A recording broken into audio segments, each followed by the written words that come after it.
All right, here we go. Please subscribe to the channel. Please.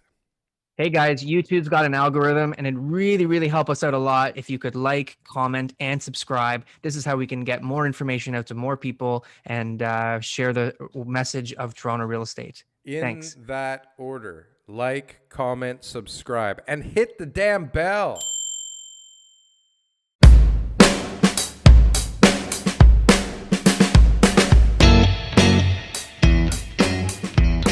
Okay, is that okay? Yes, Mike Nice. Martins in the Welcome. house. I'm sorry, guys. I've never used this program before. I'm new to it. To That's Zoom? okay. Wow. This is a new company that started, a lot of stuff about a year ago. Apparently, Uh, they were responsible for all this mess just to get their stock price up. yeah, yeah. It's early in the morning here, so I did a show Mike in the Night last night. So I was uh, watching I, it. I, yeah, I'm ready to go. You just tell me when to go, We and We're going. we are going. We are We're to going. go. all right. Thanks for having me on, guys. Hope everyone's doing okay out there. And yeah, Toronto. I lived there when I was a kid. Oh yeah. Toronto. I grew up in Toronto. And I grew up in Toronto heyday, so to say, the heyday, the great Toronto heyday. And it's sad to see where it's gone. It's sad to see where it's headed, and it's sad to see what's happened in the real estate market. Absolutely. So let's start off by introducing you. I would imagine that some of our followers know you. I'm a big fan. I've been following your channel for a while. I love what you have to say. I agree with most of it, and the stuff I don't agree with is quite entertaining. Yes, thank you so much. But And although I'm I and don't I'm know that sort of there's much new. I don't agree with. We are Uh, we well, are a kinship, you and I. well, I kind of jump around from stuff and kind of trying to connect the dots to try and figure out this so-called opportunity of a lifetime housing market and try to figuring it out and kind of trying to connect the dots as best as possible. Well, So so a little background. You're in British Columbia, is that right? that's correct. Yes. And Yes. I've and lived everywhere though. I've lived everywhere. I've lived in Miami. I've lived in Mexico for 2 years, and I lived in Miami for 5 years. And so, where do you prefer living? If I had a choice, I'd live in Florida because I could still pick up a nice piece of real estate for depending where in Florida. I know some really cool spots for under 200,000. I could still pick up a 4 bedroom with a pool for under 275. Wow. Yeah. Yeah, Whereabouts is that? Florida's a good Yeah, place. Florida's And everything's cheap. low rise. It's spread out. You don't have to be in the core of every city in Florida. I had a friend No, you just don't. I had a friend just moved to Florida, and she paid like 400,000 for a gated community, little modern palace with like a pool. Mhm, It's Yeah, crazy. mhm. I don't yeah. know what you I get in British Columbia for that kind of price. I mean, I saw you posted something. You were talking about a townhouse or a semi. Was it a townhouse or a semi? Went for 400,000 over asking. You were talking about. 400 large, 400,000 over asking. And that's yeah, and that brought a tear to my eye because it's over 100, almost 100 miles away from from Vancouver. 100 Oh miles? my goodness. Yeah. Wow. We're having Holy. that same thing right now. I mean, Barrie, right? Barrie's probably 100 miles, right? I don't Close think to it's Yeah, that, maybe a 100 little bit less. miles. Is it even 80 100 miles. It's about kilometers? 80 miles. Yeah. Yeah, and they're dealing with the same type of stuff, just Toronto money's. I call it dumb Toronto money. It's going up there and it's going like, what are they asking? How many offers? Well, this is what you pay, Yeah. and they just put in the offer that they think is going to win, and we'll deal with the consequences later. I've got an article here from Toronto talking about semi-detached Toronto home gets 20 offers and sells for 575,000 above the asking. Okay. Can I please tell you how this all started? Please. Please, yeah, that's what you're here Okay. for. To be honest, Just Okay. to let you we know, need the we've answers. we've come to you for the answers, and Yeah, you are one in a line of many, and so far we have not gotten the answer from Well, you're gonna anyone. get it. You're gonna get it right now. This is why okay, you're on the perfect, show. Go for perfect. it. This is how it started, and I've seen the patterns. I've seen foreclosure firsthand. I've lived in South Florida when I've seen the lock boxes on the doors and the posters on the doors of people's apartments that the properties have been seized. for not paying. Okay, I've seen foreclosure. I've seen it firsthand. I've seen foreclosure before it's been foreclosed when people were waiting in lineups, just like what's happening, to take someone's spot on a pre-built and paying them $30,000 to take their spot. I've seen that when I was in South Florida. Now, I seen the same thing happening in Vancouver in 2010. But what happened? It never crashed in 2010. In 2010, Vancouver was supposed to experience a correction in the market after the Olympics, the 2010 Olympics in Vancouver. Everybody sell, sell, sell. Housing was already way away from wages. Like, people could not already afford to get into the housing market in Vancouver. The average detached home was going for about $630 to $775, and that was crazy in 2010. What happened? Well, I'll tell you what happened. Tell us. Canada, Vancouver especially, was so economically hinged on real estate. They needed a way to keep the real estate market going. So what did they do? They started to compete for wealthy investors. They started bringing them in, and we're talking, and I have the articles to show you guys until they get taken down. Canada needs more Chinese. Okay, well, hold on a second. How many? 500,000 a year. Well, how does this work out? Well, how does this make any sense? Well, if you read the article, it even says from these ministers are saying, well, they're wealthy, they bring a lot of money, and they buy our real estate.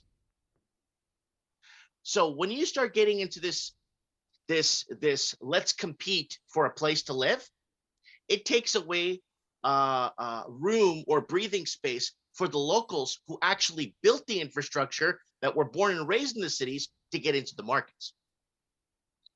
Okay, why am I picking on the Chinese? Why the Chinese? Why not the Arabs and the Russians? The Arabs, the Russians, a lot of other, they have no reason to take their money offshore. They have no reason to take off with their cash from their country, right? They have, okay, so now hold on a second. Let's move on to 2012. Okay, you have a question, go ahead. No, I'm just scratching my arm. I love it. Keep going. Keep going, Mike. Okay. You're on a Let's hear it. roll, baby. So this phenomena starts getting out of hand. So let's move on to 2012. Okay. Australia is starting to see the same phenomena. So is New Zealand. Okay, but not as hot as Canada, because Canada's really working it. They're actually creating brochures in Mandarin and giving them out in China to tell people, come to Canada. What are you doing here? No problem. 2012 hits. People are playing this on the radio stations. Oh, stop picking on foreign investing. It has nothing to do with the housing market keep going up. Let's fast forward to 2014. Now you start to see a pattern of young families leaving Vancouver, that born and raised, and they can't afford to live there. Sydney, Australia, same problem. Melbourne, Australia, same problem. Auckland, New Zealand, same problem. Same pattern. Now it's not just Canada competing for wealthy investors, it's several countries across the Commonwealth that no longer export anything, no longer fabricate anything, no longer create a proper GDP with proper exports to actually execute the funds to create higher interest rates and push the bond market up. We're not doing that no more. That's done. Fast forward to 2016. No, even better. Fast forward to 2017, when you guys started to get the tsunami. I made a video in 2016, a tail end of 2016, early 2017, where I discussed the tsunami that's coming to Toronto. But I was a little bit wrong on something. I never expected Seattle, south of me, to jump into the housing market also. I never expected King County in Washington State to take the reins too. So what happens in 2017? Vancouver imposes a foreign buyers tax, charging foreign buyers, absorbing, like, I don't know, I think it was 12 or 16 or 12%. 15.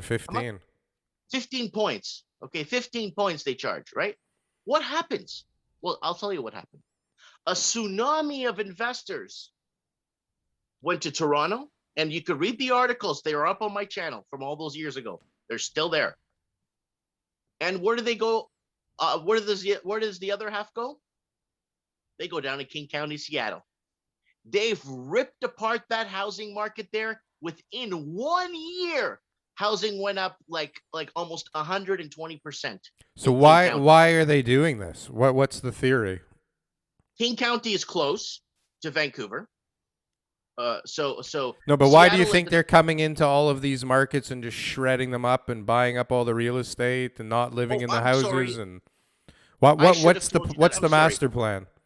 Well, there's several plans. One, I think it was in 2018 or 2017. If I'm not correct, you can look it up. Xi Jinping declared himself Emperor of China. So once your leader declares themselves emperor and is never going to step down, majority of wealthy people or people that kind of understand where the country is headed, they want to take their capital offshore. So what happened in China, they started clamping down on capital outflows in 2017 because more and more people were taking their money offshore, right? And this became a major issue for the Chinese. So they actually had to stop and create laws to stop people. But people found ways through Bitcoin, through shadow flipping real estate, laundering money, and all kinds of stuff.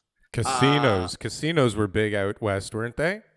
Casinos were kind of big, but because in the West they turned a blind eye to money laundering. You have the Better Dwelling article that's up there. Your folks could look it up. Just type in Canada would be in a recession without money laundering.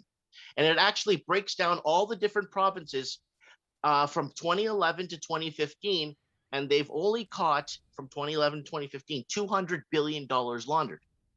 They were asked to shut it down by the Liberal government. So we only got a few years of investigation that went on. And we got about $211 billion. Now, you throw that much money or laundered money that's not layered or integrated into the system, it actually creates a major issue inside that country, especially a population of 35 million. When you throw that much pudding into the mix, it goes nuts, right? So Mike, let's just get ahead on this. And I've heard all these points before. You're not the only one saying this, that there's always been an underline for the last 70 years in North America about foreign money and their intentions and everything else too. And I understand your perspective and where you're getting this information from. So now in Ontario, we have a 15% foreign buyers tax. BC has the same foreign buyers tax. I can't remember exactly what they call it, but why is it going up now? Like, if this is really what the answer is, and again, I'm not trying to poke holes in this, but I just want you to understand the perspective. If that is really the case, right now, those foreign buyers have a 15% premium that they have to pay. Immigration right now is not as high as it could be because of the pandemic and borders being closed. So why is the market still going up now, unless it is not just foreign speculation, but a combination of local demand and local speculation? Well, first off, foreign investing. Okay, if I needed to get my wealth off of China, let's just say I'm not trying to pick on the Chinese, but I'm telling you straight up, if I had to take my wealth out of a certain country, I would gladly pay 15% service charge to get it out and park it into another. 15 points is nothing. Especially when the market's going up 30 points in a year. You absorb that 15 pretty quick in Vancouver and Toronto. That's correct. 15 points is nothing. It's an adjustment on a pro forma. It's like another line item. It just becomes a new line item. And if their goal is not to profit, I believe, right? Their goal is simply to escape their money and then put it in something that will store its value at the very least. Yeah. That's correct. Now, hold on a sec, guys. But wouldn't they be doing it more now than ever with what's going on over there? Yes, they are. They are doing it more than ever. And that's why you're going to see Amerifornia. And I've been talking about Amerifornia now. Oh, I'm glad you brought that up. Hold on. Explain. Not very many people that are listening right now understand what you mean by Amerifornia. So can you explain your coined phrase Amerifornia to our audience before you get into that? Yeah, Amerifornia means basically America turning into California. Now, what does that mean? Well, California, Oregon, and Washington State, all those 3 states along the coast, they're considered blue states. I'm not picking on them because they're blue. I'm picking on them because they actually allowed money laundering to come in openly. And they've created brochures in Mandarin in Seattle, Portland, Oregon, and all over California. Well, California has been the last 20 years. They've been creating real estate brochures in Mandarin and simplified Chinese or whatever you call it, and flooding the market with wealthy investors. That's why in LA County, you have 40,000 homeless people, 40,000, 40. You can look it up. So for every homeless person, there's four empty units in LA County. For every one homeless, there's 4. You can look it up. It's on file from the LA Times or whatever. It's there. We Wow. covered it. Yeah. Yeah. And I'm not saying give free housing to homeless people. All I'm saying is a lot of these people have some military pensions. They could live a decent, okay lifestyle if these properties were open to the public to rent out. That's all I'm saying. So what's happening is people are leaving those states and moving into America. Massachusetts is one of them, and so is New York State. Those states are also basically like Amerifornia states already. Now the people are mass exodusing those cities or those capital cities in those states, just like Toronto is, and they're moving into the interior of America. Now America's different. The state of Texas has more major cities than Canada and Australia put together. So the state of Texas, hey, I don't like living in Temple, Texas. I'm moving to Houston. I'm moving to Dallas. I'm moving to San Antonio. You could move to, like, just in Texas alone, you have more cities to move to than all of Canada and Australia. Americans are going to take a longer time to create this Amerifornia, but I say in the next 6 years, you'll see a full Amerifornia with their new president-select. That's going to help bring in more money, more migration, more immigrants, more everything. And I'm not against immigrants. I'm an immigrant. I'm a Portuguese. So this sounds to me like a lot of expansion, no contraction as part of this. What? Yes. So How is that going to change the landscape? Like what's going to be the difference? And aren't there just going to be more people flooding to the areas that they've always gone to? Well, no, that's what you would expect to happen. But a lot of migrants now, they're not, or people moving in, or let's say the flood or the wave of people moving in, they're moving into the interior. So I have someone down in Florida that was on the show the other day on Commonwealth for Common Folks. They were telling me they're buying up Orlando left, right, and center. Tour buses of people. Entire tour buses are going around buying up real estate, like huge chunks of real estate, and leaving it empty. So that's become a major issue. Now, if you want to look at France, now I don't want to jump too far, but I kind of want you guys to understand. In France, they tried that foreign vacant tax, and they didn't get the results they wanted. You could look it up, and then what happened was they raised it to 60%. Because there were so many houses that were off grid, that weren't connected to hydro, to water, to gas, to the basic hookups, that in Paris, that the city turned into an empty shell, and it's gotten so bad there that they don't even know what to do with the amount of empty homes. wow. Yeah. One thing that I was reading about recently that I really like is New Zealand. They've got something that starts I think it was yesterday, actually, March 27th. Right? New Zealand's too late. New Zealand's tried, but New Zealand now is a nation of renters. New Zealand has gotten so bad that there's, I think right now, there's so many people sleeping in vehicles right now and in hotels. I don't know. New Zealand is way beyond, because New Zealand's a population of 5 million. Their infrastructure is smaller. They got hit really, really hard early. They tried the Kiwi Build program under Phil Tyford and the housing development there that they had. And Jacinta Ardern, the new government, promised a platform for housing, but they haven't acted on Kiwi Build. They've built 16 homes. They're going to build 100,000. They only built 16 homes, and it's not about building affordable housing. It's about creating middle class private sector jobs. Anyone could create a house. It's about creating a career and a future for somebody to pick the house they want to buy and not have to be put in low income housing. So let's try and kind of wrap up this whole big package here and kind of bring it back down to the Toronto real estate market. So you Sure. mentioned that you grew up here in Toronto in its heyday. So what do you mean by heyday of Toronto? What's the difference between the heyday and today day? I thought I Uh, was in the heyday, but I guess I'm wrong. I thought TK was the heyday, I but thought I started the heyday, but apparently I missed it. it's the no, the heyday mayday. was in the 80s.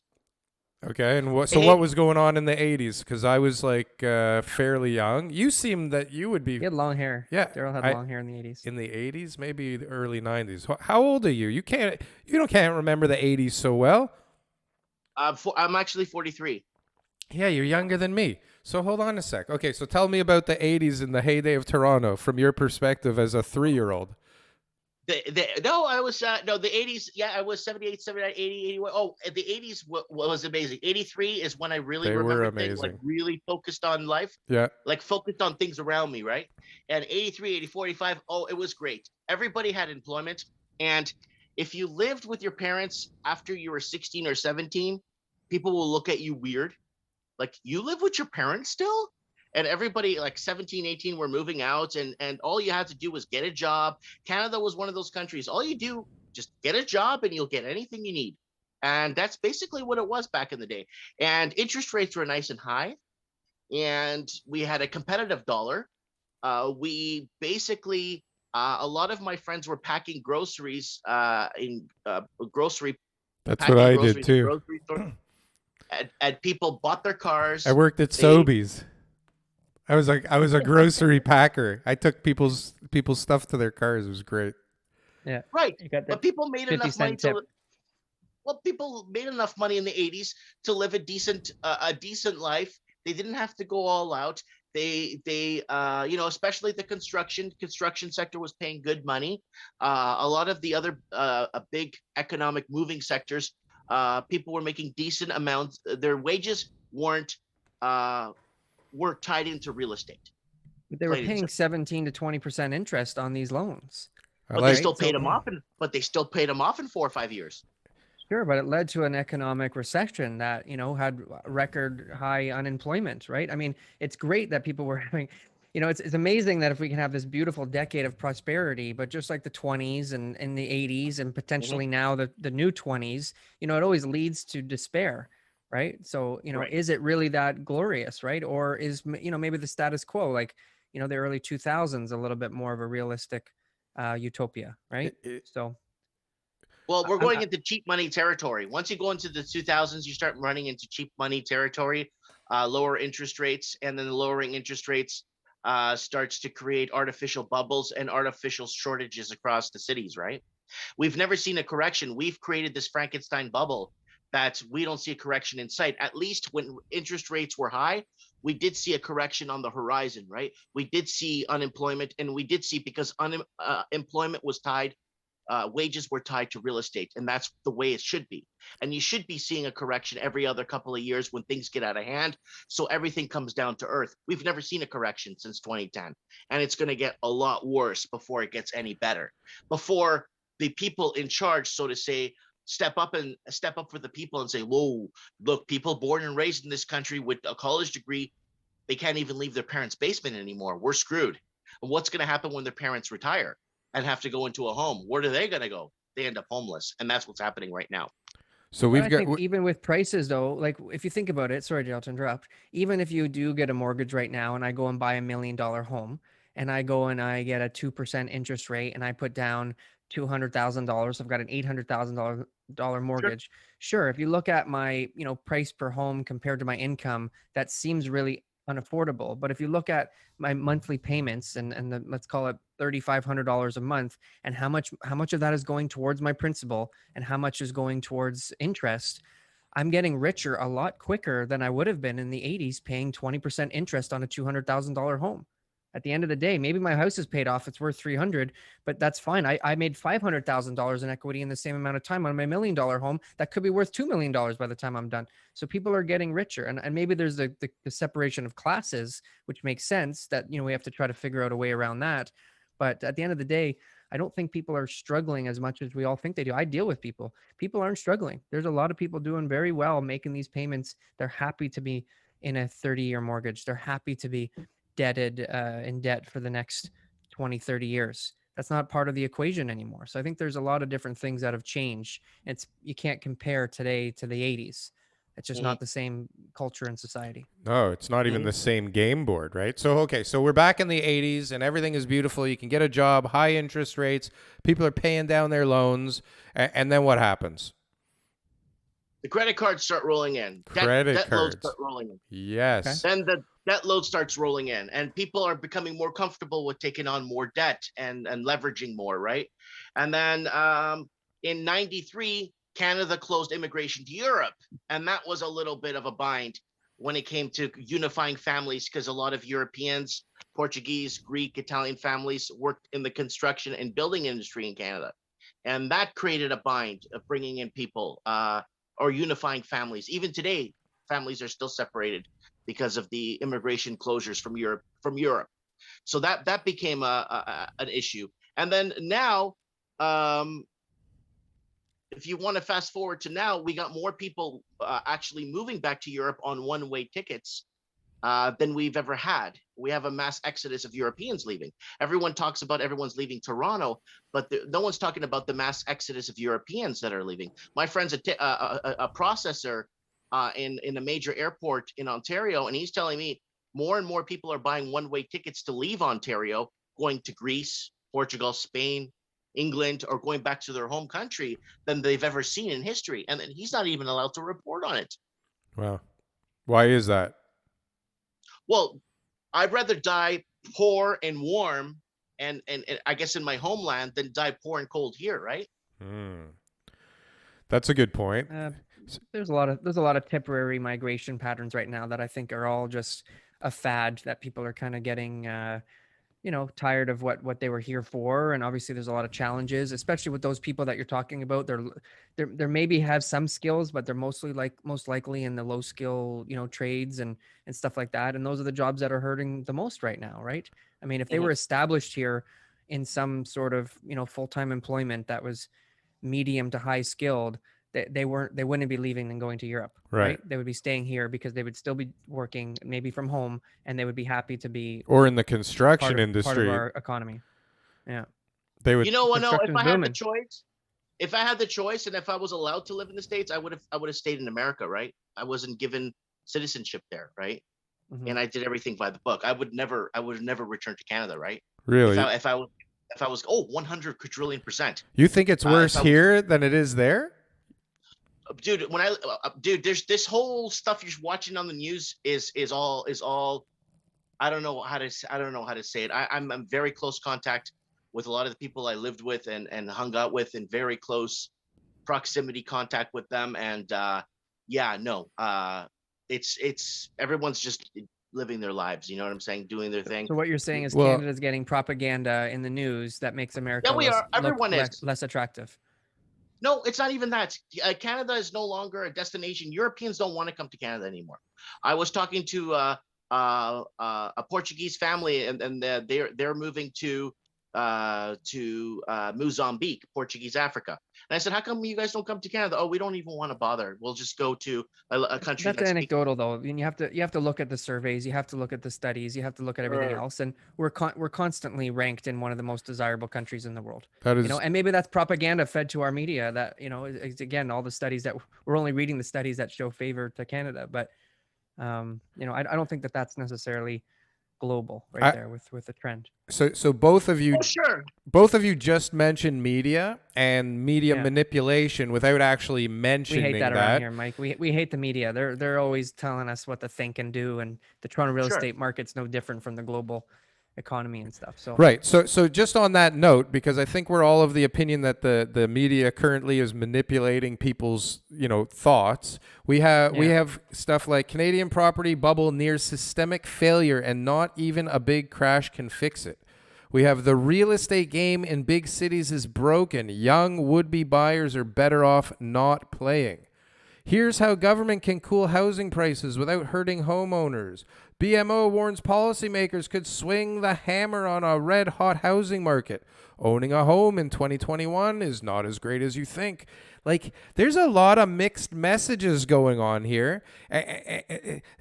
I'm always confused. Like, all the data, everything Mike is saying, everything that most people are saying, except for TK, says that this thing is going to be a tsunami, a tidal wave of just crazy real estate. No, hold on. TK, yeah, Hold yeah. on. It should have been.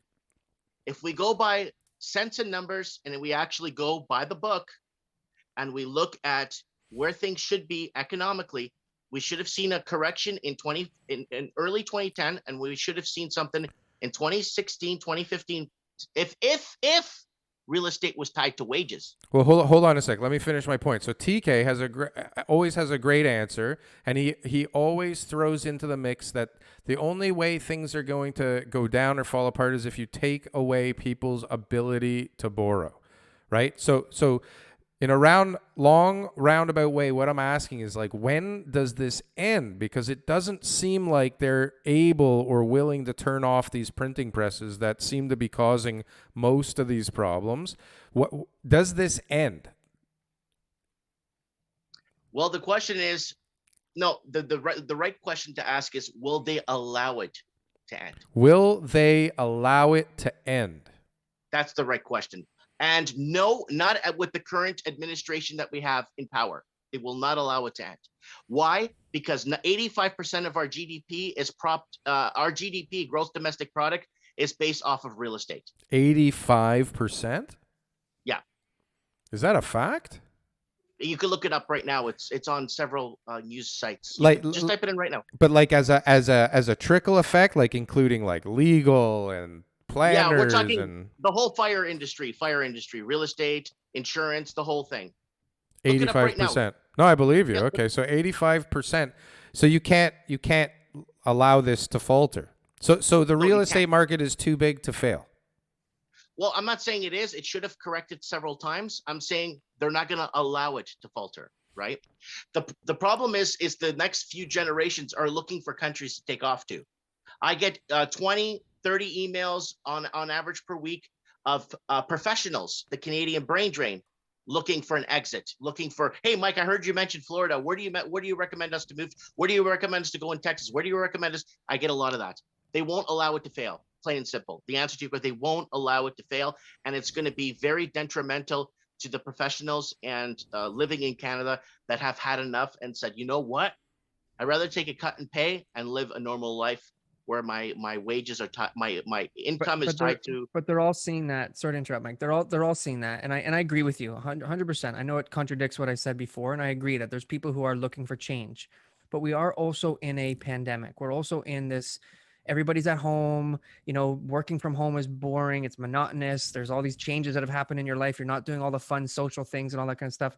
I think humans are just looking for change right now, and moving to Florida is the answer because Florida's open, or moving to Texas is the answer. Why a lot of I forget the term you used, Amerifornia, from people from California going down to Texas, right? Like, I get it, but is this something that's going to last when things open back up again? And just like you mentioned, how you're in contact with all your friends from the States, like we're social people. I'm going to miss all my friends and family in Toronto if I move to Florida. Sure, I'll make new ones, but it'll never be the same. And if I have those contacts, if I have that business or that professional career or whatever it is that I was doing before, all those resources and connections are going to be back where in the city that I lived in.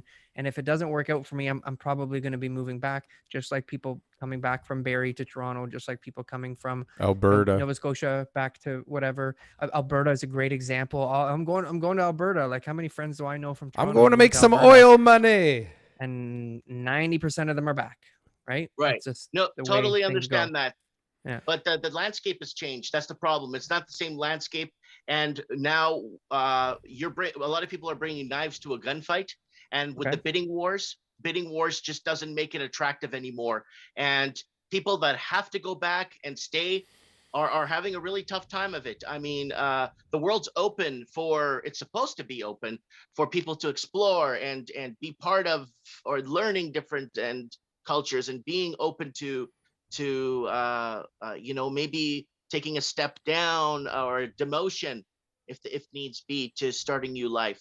And a lot of people like security though too, right? People like security, right? they like that peace of mind, knowing mom and dad is always close by to help out, knowing that person's always going to be there if they need help. Familiarity too. Familiarity, right? Like that's I know what you're saying, and it's just not me, but I know that there's lots of people out there who, and you sound like one of them, who want to move around and explore and enjoy. And Oh yeah, it's been I the love greatest that. I experience of my life. fantasize about that, but it's just not, it wasn't me. It wasn't the life that I was supposed to live. And I Right. just think that for the most part, people are very, secure oriented, that they're looking for, how do I have a plan that's going to keep me safe for the next 40 years? The problem is a lot of people are bought out of that, and that's the problem we're having. Right. And housing is one of the major issues that is basically destroying the fabric of what used to be the idea of Canada. The fabric of that is gone, sold out to the highest bidder. And that, I mean, if it's For not freehold. true, Mm-hmm. For freeholds, right? right? Freeholds. But for that, if it's not true, just look over the pond to Ireland, Dublin. In the last 3 years, they start seeing this rare phenomenon on the streets of Dublin. What are we looking at here? Bidding wars. What's a bidding war? Well, I'll pay 130,000 euros for this house. Well, someone's paying 2, and someone here is paying 3 from a cell phone via Skype. They've never even seen the property. You know what my favorite is? Can I tell you what my favorite is? I know a guy personally that owns over 300 condos in Vancouver and 200 in Sydney, Australia, and he's never been to both countries. That's my favorite. So what's wrong with people living in condos? That's, again, and I'm only just trying to play devil's advocate. No, I'm not So- playing condos. I'm not saying, okay. I know a guy that owns 300 condos in Vancouver. No, I understand your point there. What I'm saying is, Never for been the to average, Vancouver. the average professional, I 100% agree. The Oh. average professional, you got a career, you and your partner both have dual incomes, everything's going great. Do you need to live in the house that you grew up in Scarborough? Do you need to No. live in that area that you think was, the best place for you in your childhood? Or is it okay to live in a condo like billions of people do in the world? Billions of people live in apartment condo living with their family, Sure. and It's seem a to live psych- very nice, peaceful lives. It's a psychology. It's a psychology that has to change, because right now locals grow up with not the idea of, I'm going to go move into an apartment. I think that some of them obviously do, I guess, depending on, their upbringing and their aspirations and everything. I mean, my daughter would live in an apartment right now if she could afford one, which she definitely cannot. I'd never want to live in an apartment. My dad grew up in an apartment. Like, it all depends on all kinds of things. But like, so there's a psychology shift that has to change here right now for this to continue, on top of the psychology shift of ownership versus renting, which we've talked about a bunch of times. Like, if you want to live in a certain place, you may have to forego the option of owning. You can. Yep. Well, I'm old school. There's no guys. shame in that. I'm old school. I like my backyards. I want to raise my kids with a backyard. Me too. I want to raise my kids. If I have a dog, with our own little plot of land, right? I left the city of Vancouver. I'm one of those statistics. I left 5 years ago. I bought a house for 260 grand. I think it's 9 bedrooms, 6 baths, 3 or 4 living rooms. Let's just say it's got 5 fireplaces. Now, let's just say, for example, if I bought this house today, it'd be triple the price of what I bought it for 260 5 years ago. And I'm on 2 hours and a half away from Vancouver. And now this area I'm in a cul-de-sac, a nice sleepy little cul-de-sac here. Guess what? It's turned into Vancouver now. I was the first person to Vancouver to move in. Now my entire block, except one person who's for sale right now, is selling for $790. Is the last person that's leaving that's local from this town. So everybody moved from Vancouver to get away, or I guess to cash out, right? A lot of it isn't cash out. I did have savings. I didn't own a property in Vancouver. I tried to get into the property market, and every time I would go see a property, it would go up $400,000 every time I would see it. So there's no point. So I took that down payment and I bought a house in cash. Right. And that's it, free and clear. And then I have a backyard, and that's Isn't that crazy? Isn't that crazy that you can try so hard, save up to buy a house in one market, can't break in, and move, I don't know how far away, but move a little bit over this way, and you can pay cash and get probably a bigger property and a bigger house. Bigger. This house in Vancouver would be over $4 to $6 million. It's so crazy. It's Yeah. so So I crazy. think one thing that's overlooked is the population's growing, right? In the world, in our countries, in our provinces, in our cities. Economies There are needs growing to be everywhere.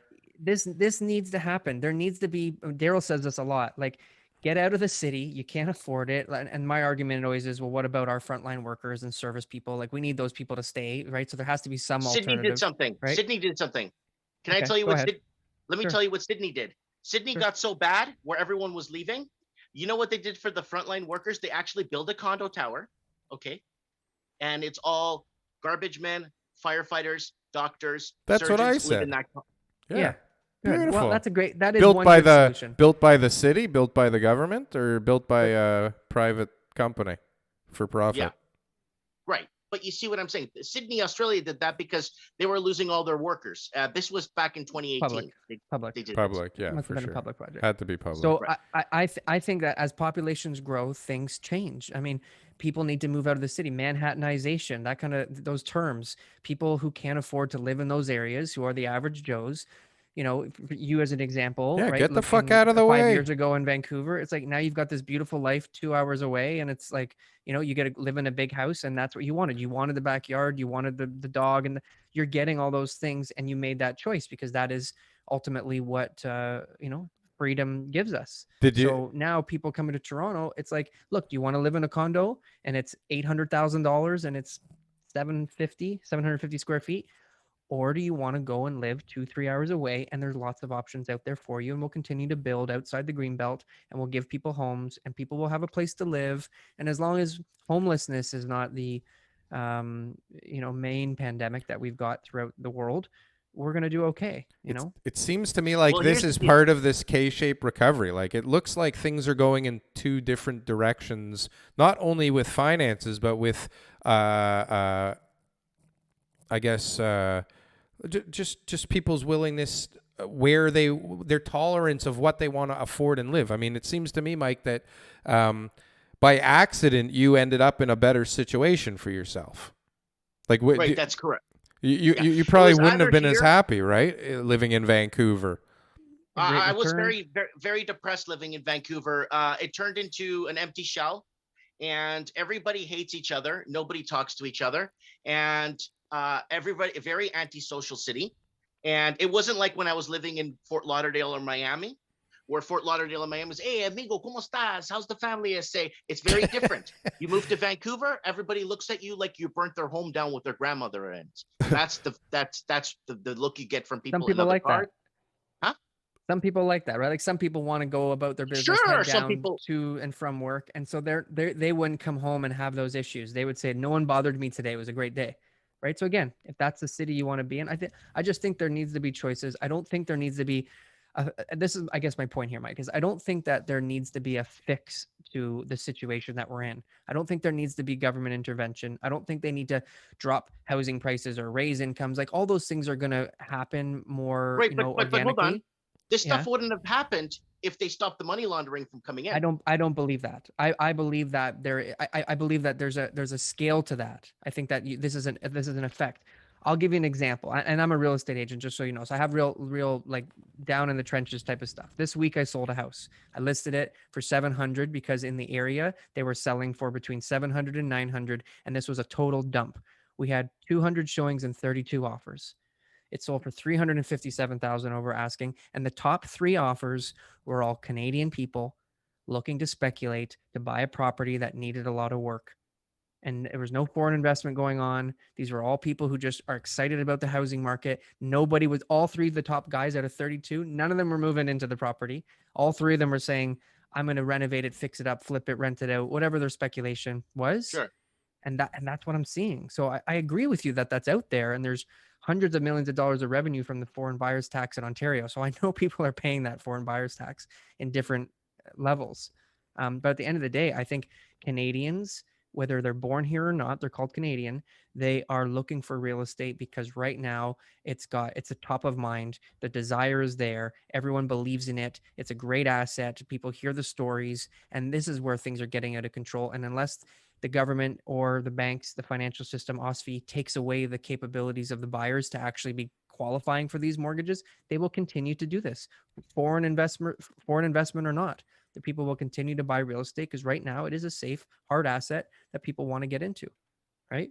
So Sure. I Okay. love that you said hard asset there, and I want to I want to go down a different road for a sec, guys. So I know Mike owns a store out in British Columbia. It looks like you sell kind of Pokemon trading cards. Yeah, I specialize more in board games. I had the same store in Vancouver, So and so I sold that store. so what's And interesting is like that whole card market, NFTs, like all these things are going bananas right now, and people are spending lots of money on Pokemon cards and trading cards and baseball cards and all these kind of other assets where they can kind of put their money into right now. We if you haven't heard of an NFT and you have a internet connection, I don't know where you've been for the last week, but like have you noticed an uptick in people buying your things from your store? Has that had any effect on your life? Like what's it like owning a store like that out there right well, now? I'm doing okay. The store is actually doing really well. I've actually surprisingly did so well that I need to find other things to expense here and there. So I don't have to pay so much capital gains tax on the corporation. It's a corporation, so it's outside of me, and I pay myself accordingly. I don't know. I'm doing well. I'm doing very good.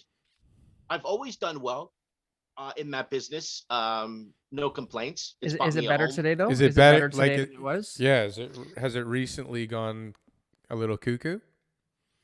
I was about to You check know my what? hockey cards the other day. I was thinking someone was saying something. I was about to go to It my makes me storage and look at the. sick. It's sick to know the cards that I destroyed, like just flicking at each other. Flicking against the wall. Yeah. No, I've been doing okay. I don't really do open product like single cards. Like I do have Mickey Mantle baseball cards, Babe Ruth.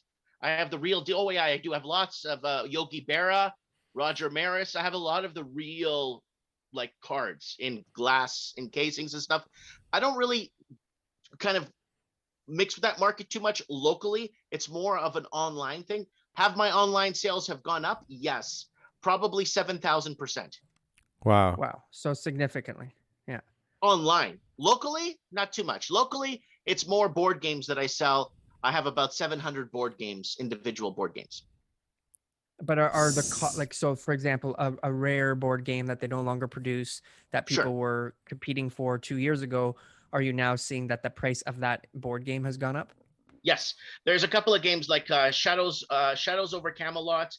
I think I was selling for $500 a piece, and I used to sell it for 50. Wow. And then yeah, there's a lot of. Holy. I had like 12 copies of those, and Yeah. then I had a bunch of copies of Twilight Imperium original print, and that went like 20 times the value. Holy smokes. So yeah. So like this is stuff that you kind of play the markets and play the game. But you know what, guys? I'm not in business anymore to really kind of strike it or kind of reach that pinnacle. I'm done that. And now back to housing, it was all about me starting a family. And I have 3 kids, and I wanted that so Nice. bad. And that's why I wanted my home. And that's what I go back to the grassroots of the original Canadian dream, buying a piece of land, starting a family, and most Canadians now can't do it. They're bought out. And if they don't qualify, they'll have to wait out a few years and things will get worse. So my last question, because we're basically out of time, and I got a feeling we'll spend a little bit of time on this answer. I have one more question after yours, Darryl. Well, then you ask it, because I think mine's a better final question. Okay. But I think maybe it's the same question. It might be.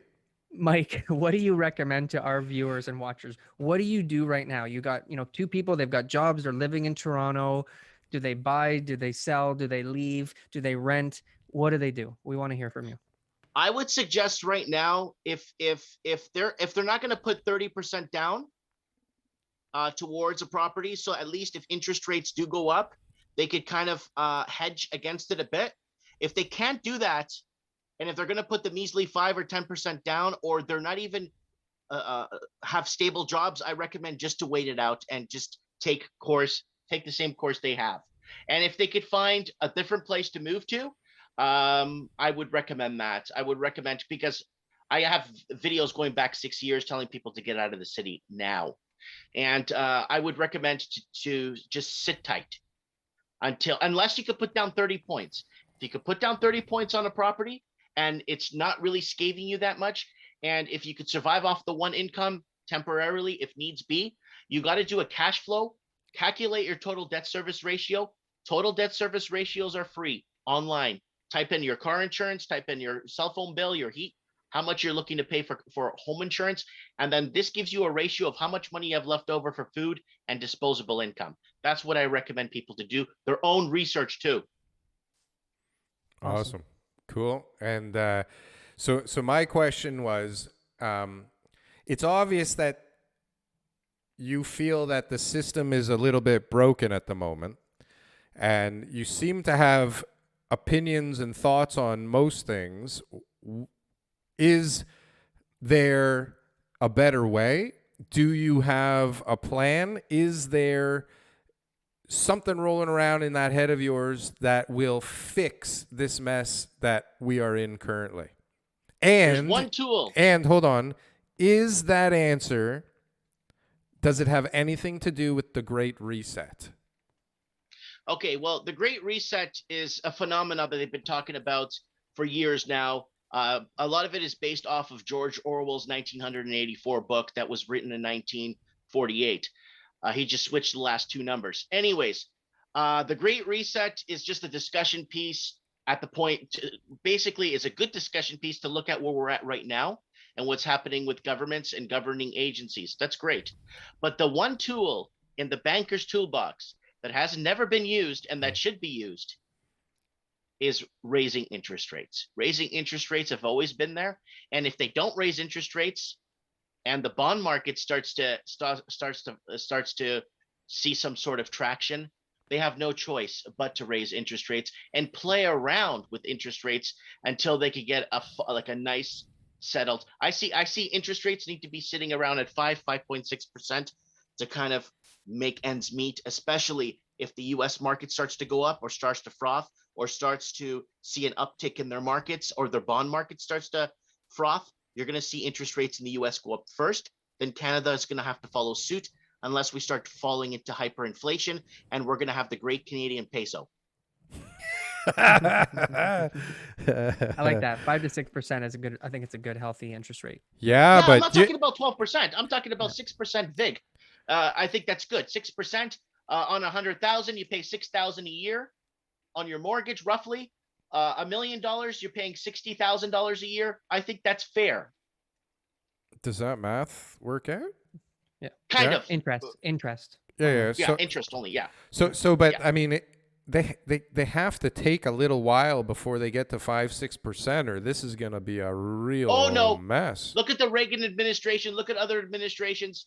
They just have to crank up the and look what happened to gold. Look up 1980 January. Look at the price of gold through 1980 and see what happened.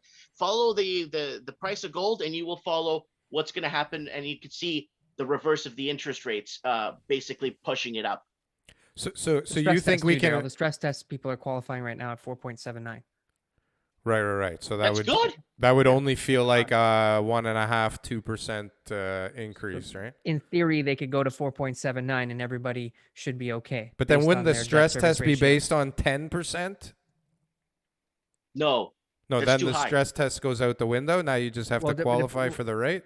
Do they keep? Yeah. Bottom line is the qualifying rate and your actual payments are not the same. It's 2% higher. So if you're qualifying today at 4.79 and your interest rates ends up going up to 4.79, maybe you have to qualify at 6.8. Right. That's whatever. But the bottom line is your actual payments are at 4.79, and according to today's standards, you can afford that. So, well, gentlemen, it's been a wonderful conversation.